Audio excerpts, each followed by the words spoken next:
Welcome to Daily Overdose. Every so often, you'll go through a period in your life. You will see yourself as a failure because you don't see yourself operating in the way that you dreamed that you would. The pressure in your life right now has a purpose. It's not crushing you. It's pushing what's on the inside of you out. It shows you who you are. It's how you find out what's on the inside of you. I want to remind y'all of the power of the mind.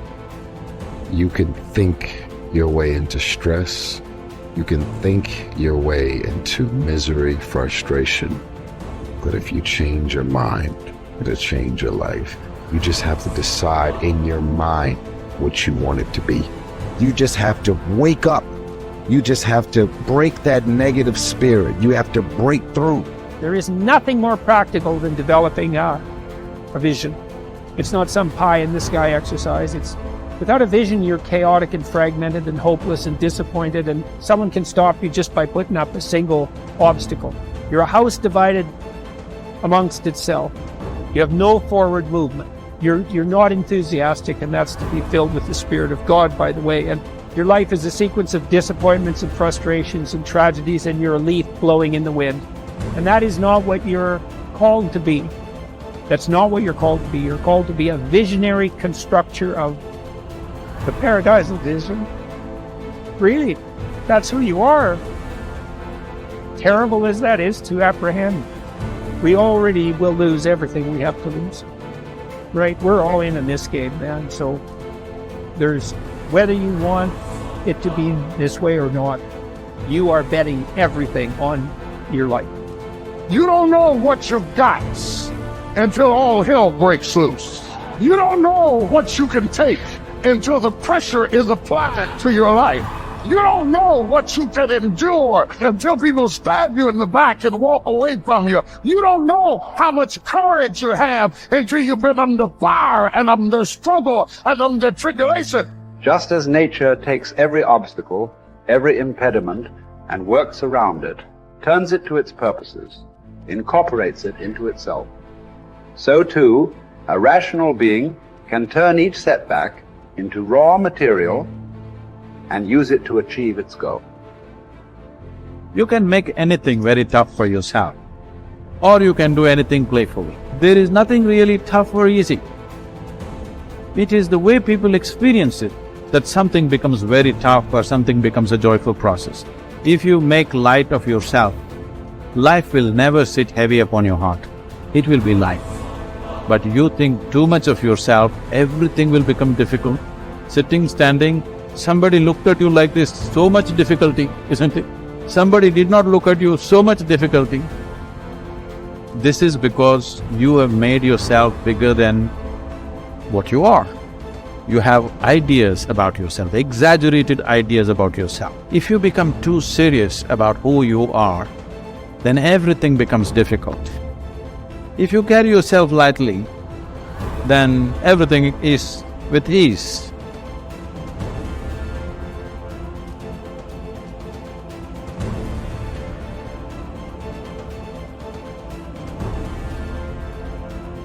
There's two great words of antiquity everybody should learn. Here they are, one's positive and one's negative. Here's the positive word from antiquity, behold. That's the positive word. Behold the possibilities, behold the opportunity, behold the future and give it design. Behold and look at the chances you've got. Behold, spring has come. Behold, the day has arrived. And the sun is shining and the shadows are fleeing away. Behold, the next person you can meet might be your friend for life. Behold, the next person might be a colleague forever. Behold, that's the positive word, behold. Now, here's the negative word. Beware.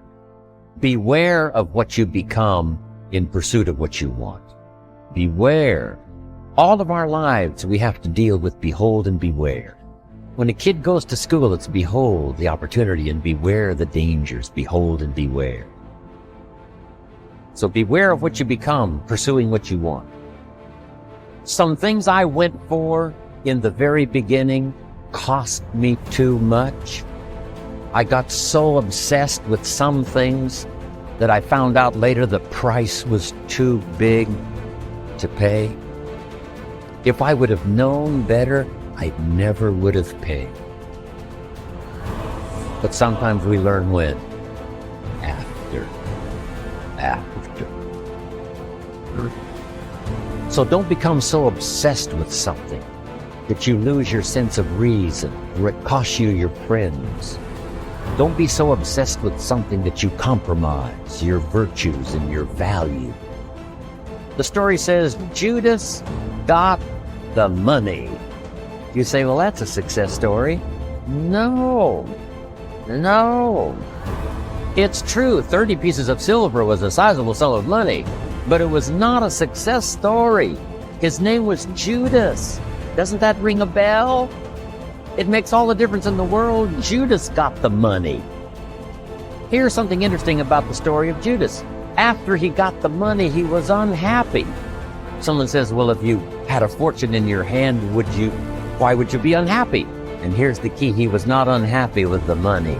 He was unhappy with himself.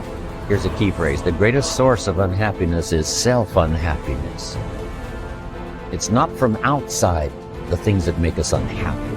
Greatest devastating unhappiness is to be unhappy with yourself. Now, a mild form of unhappiness is construct. The desperate form of unhappiness is destruct. It's like worry. We should all worry a little, but not let it destroy our lives. So it's called caution, but not undue caution. It's called fear and worry, but not the worry that kills you, not the worry that destroys you. It's like hate. You don't need to hate your job. Save your hate for the important things like evil, like the weeds that attack your garden, like the diabolical ideas that try to entice your children. Right? You don't need to hate everything. I hate this, I hate that. That's the misuse of your hate. Save it for the things we really must.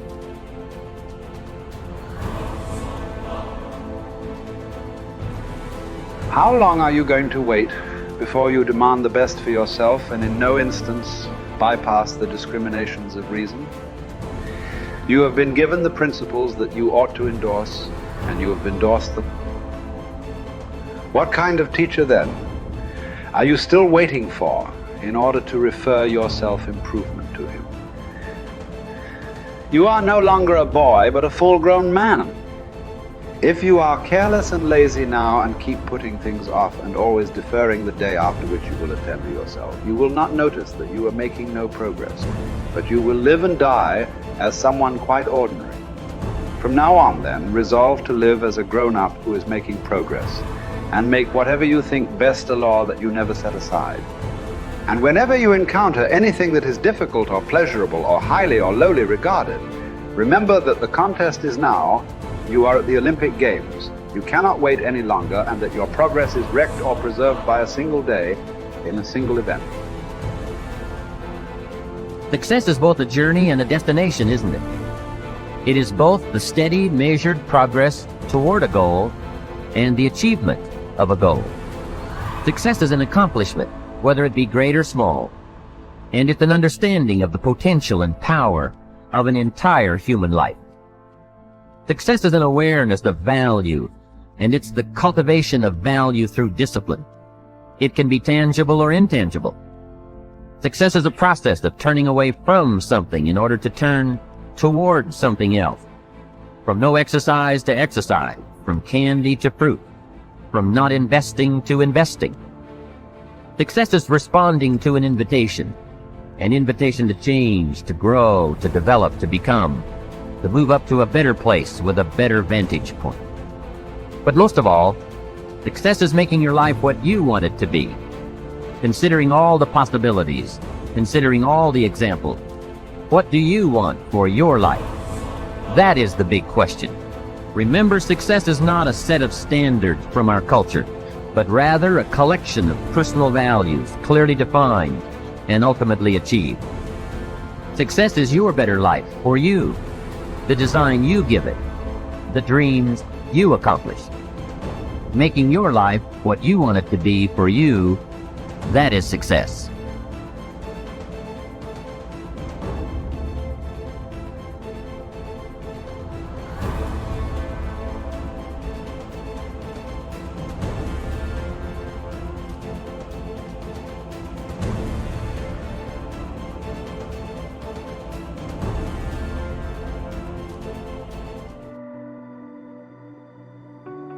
You have to be addicted to bettering yourself, not for anybody else or anything else. You have to be addicted to bettering yourself.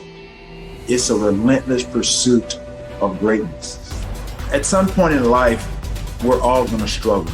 And I think that's what you're getting to. We're going to be confronted with something. There's going to be some obstacles that we feel that, we can't overcome, or when you're on your path to success, there's always going to be those roadblocks here and there. It's a part of life.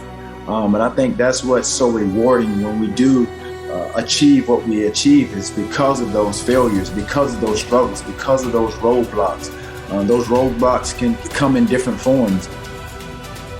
It can be your own mental roadblocks. It could be just outside criticism. It could be media. It could be anything. It could be personal problems. It could be family problems.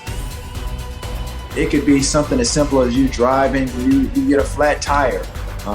Anything can trigger you and to try to get you off track. Those are struggles. And then just from an athletic standpoint, that's going to happen. And it's really how you respond to it. So whether it's in business, personal, it's in sports, but at the end of the day, we're all going to struggle. I struggled, but I didn't quit. And that's what I encourage a lot of people to do. Just don't quit. Just don't give up. That's what I would say. People are going to judge you. They're going to misunderstand you. They're going to gossip about you. But I encourage people to really be strong-willed, to know that their opinions don't matter. Their opinions are not your problem. Some people are able to really rise above and beyond their circumstances, and there are some people that can't handle it. But that doesn't mean that they can't be great. They just have to approach it and deal with it the way that they feel needed. No matter what is said or done, do not doubt your worth. Take us into your daily routines. How do you stay as disciplined as you are? Consistency is key, not only just in athletics or sports or what have you, but it's very key in every aspect of your life. And I think sports and outside of sports, business, just even in personal relationships, or just establishing, a rapport, a bond, even with family, communication, consistency is key with anything. 1, 2, 3. If you communicate and know how and understand how to communicate with, your peers, coaches, and be receptive to constructive criticism, then I think you give yourself an opportunity to grow, not only as a person, but as an athlete at the same time, because there's always communication in everything that we do. And I think if there's a great, rapport or great lines of communication where it's harmonious, and I think being able to listen instead of being so quick to respond or speak, then I think, things will, you'll see a lot of things a lot clearer. What do you think, if you think about that idea of skill set and mindset, what's your edge over everyone else? I'm sure a lot of athletes that have, obviously achieved an amount of success, I think when their doubt creeps in, or there's naysayers, or there's doubters, I think the best thing that I ever did, obviously, I think, was believe in myself. That's first and foremost. I saw and I listened to what the coach, said, and they saw in me, which was a lot of potential. And I just wanted to build on that. And so with me, I think, if I didn't have the coaches that pushed me beyond really kind of, I think, my own limits or my own expectations, I don't think that I would have become the receiver that I became. I don't think I would have been this guy that became T.O. Fires up the middle. Pass is caught by Owens. Owens made the catch. And I think after my third year in the league, after I made the catch against the Green Bay Packers, I think that instilled a lot of confidence in myself that I could play, and I could play on a big stage. It didn't start out particularly well, but it's not how you start, it's how you finish. And so for me, that mindset of just not wanting to quit, not wanting to succumb to just the ebbs and flow of the game, and disappointment, having short-term memory. Nobody's perfect. You're going to have those days. Some days you're going to have it, some days you're not. And it's the great ones that look beyond that mistake and just have short-term memory and go to the next go to the next play as if the bad play just didn't happen. You have your average, you have your good, and you have your great. And so there's a little small percentage and a window of athletes that really go beyond the stratosphere of just being just good and allowing just your athletic ability and talent take you to where you want to.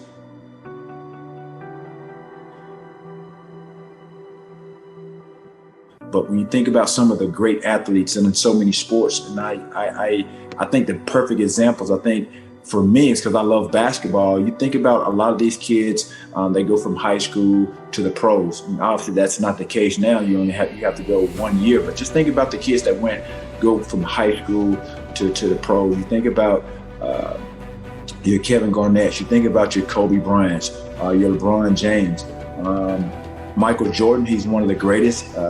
He didn't go from high school to the pros, but he's considered, obviously the greatest of all time.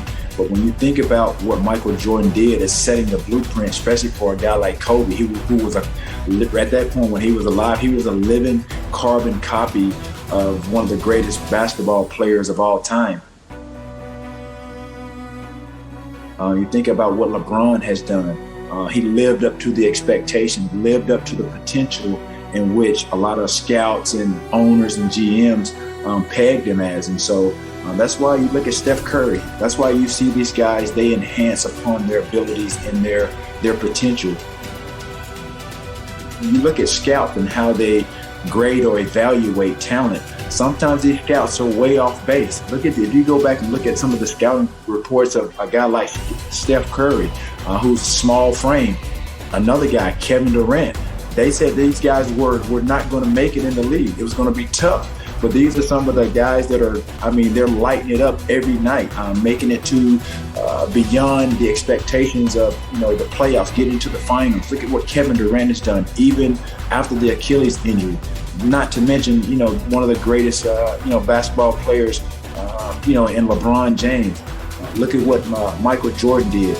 So again, when you think about these guys enhance their abilities. They go beyond and they exceed expectations because it's that mindset of wanting to be great. I think Kobe said it best, and I think a lot of athletes that are, hovering around that stratosphere of being great and considered one of the greatest is that it's a relentless pursuit of greatness. If you just stay on course, it'll take you further than you can ever imagine. I think for me personally, what set me apart, I think, from everyone else is that my dedication and my discipline and just the execution of being consistent is what put me in a different stratosphere, just put me on a different level. And I think people were able to see that. Sometimes, like I said, I didn't want to just blend in. I wanted to stand out. When you start to become successful, you're not going to be 100% liked by everyone. There are so many layers and so many elements of being a professional athlete and being in that sport. You're going to be subjected to criticism, whether you do good or bad, and people are going to talk about you, good, bad, or what have you, but you have to be strong-willed, and I think that's who and how I was, and I think a lot of that, like I said, stemmed from the upbringing of my grandmother.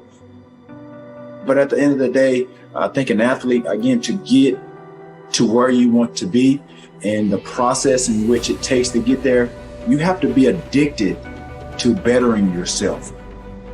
You have to be addicted to bettering yourself. And that's what I became. You have a relentless pursuit of really just perfection, greatness. But at the end of the day, I think anybody that wants to become, obviously it boils down to my 3 Ds: desire, dedication, and discipline. But at the end of the day, the essence of what I just said, you have to be addicted to bettering yourself. Honestly, be addicted to bettering yourself. Not for anybody else or anything else. You have to be addicted to bettering yourself if you want to achieve the level of success that you ultimately want to achieve. Thank you for watching our videos. Please like and subscribe to our channel so you won't miss another video.